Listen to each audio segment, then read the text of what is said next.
le principe du vaccin, je ne vais pas m'appesantir dessus, mais juste pour dire quand même deux mots. C'est-à-dire, un vaccin, qu'est-ce que c'est?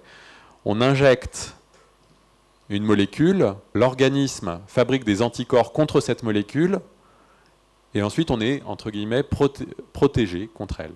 Pour donner un exemple plus concret, par exemple la rage, le vaccin contre la rage, on donne des toutes petites doses du virus de la rage un petit peu modifié, l'organisme le reconnaît comme tel, il va fabriquer des anticorps, et après quand on est confronté au virus de la rage lui-même, eh ben, il y a plein d'anticorps dans la circulation, et ils vont lutter contre le virus.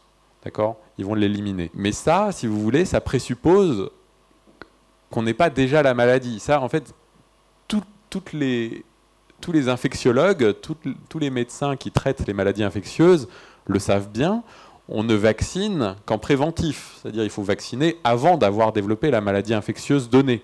Et dans la maladie d'Alzheimer, on a pris les choses un petit peu à contrario. C'est-à-dire on a d'abord pris des personnes qui avaient une maladie d'Alzheimer avancée, déclarée, déjà à un stade bien développé, avec énormément de peptides amyloïdes dans le cerveau, et on leur a injecté, par voie sanguine, un petit peu de peptides bêta-amyloïdes. Donc ils se sont mis à sécréter des anticorps, et pour beaucoup, 6% d'entre eux, il y a eu des réactions inflammatoires énormes dans le cerveau, c'est-à-dire les anticorps se sont attaqués aux plaques, certes, mais ça a causé des dégâts collatéraux.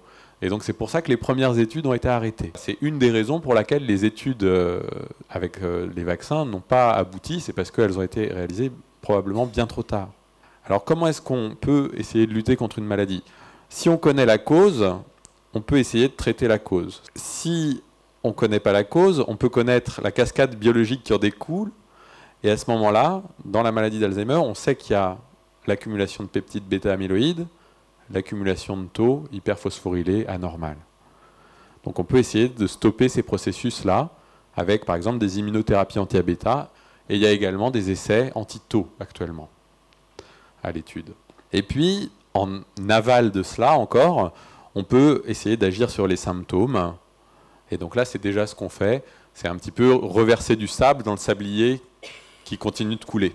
Il y a aussi évidemment donc, tout ce qui est pharmacologique et non pharmacologique, stimulation cognitive et réhabilitation, prévention, dont je ne parlerai pas aujourd'hui, mais qui est également très importante avec les orthophonistes qui font beaucoup de travail auprès des patients pour stimuler leur mémoire. Ça c'est une diapo chargée et un petit peu compliquée, mais finalement encore une fois assez simple, qui reprend la cascade amyloïde. Donc vous avez la protéine APP ici, la grande protéine qui est à la surface des neurones dont on vous a parlé maintes et maintes fois, cette protéine qui se faisait couper, vous savez, par les deux ciseaux. Et donc voilà, les ciseaux, en fait, ils ont ces noms-là, bêta-sécrétase et gamma-sécrétase. C'est le nom des ciseaux. Et donc on a des inhibiteurs ou des modulateurs de ces enzymes-là. On a aussi des traitements, les vaccins ou le sérum, qui vont essayer de jouer sur la bêta, soit sur le tout petit fragment lui-même, soit sur des accumulations de ce fragment. Donc les oligomères, les substances vraiment très toxiques dans la maladie, ce seraient ces petites... Ces petits agrégats quasi invisibles, solubles, très difficiles à mettre en évidence. Et donc nous, on est en train de travailler sur ça. Et après, à un stade plus avancé, ça donne ces grosses plaques qui, elles, sont bien visibles, qui sont le reflet, si vous voulez, de l'avancée de la maladie.